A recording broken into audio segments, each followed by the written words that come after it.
Brad and Darlene, we're all concerned about the coronavirus. So what happens to people who are experiencing homelessness and don't have access to medical care, a sink, or even a bathroom?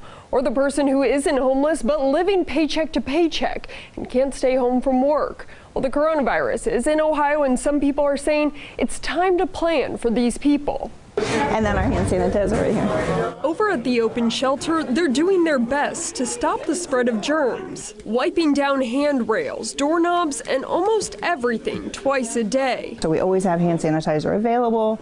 We're just standing at the top of the steps, so when they come in, I'm offering it to people, and the vast majority of people are taking it and using it. For many people in Columbus experiencing homelessness, washing your hands is a simple luxury they don't have. But that's not the only reason Shelly Matthias is worried about the people at her shelter. Their bodies are tired and they're worn down, and they're not getting the rest they should, and perhaps not getting the nutrition they need. So there's already going to be a degree of susceptibility. It's not just the people who are without a home. People who risk losing their paycheck if they don't go to work are also concerned what the coronavirus will do. The reality is the person that is serving food at a restaurant or handing you your ticket at a Blue Jackets game might be the person that ends up spreading that sickness that ends up costing life down the road. So on Monday, a group of State House Democrats sent the governor a letter asking him to implement a temporary fund to help those without leave. We asked him about the possibility of such a fund on Tuesday.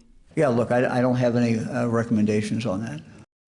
The group who sent the letter is asking the governor to access the General Revenue Fund or the board's Emergency Purposes Fund for this money. Darlene? All right, thank you so much, Adrian. Also tonight,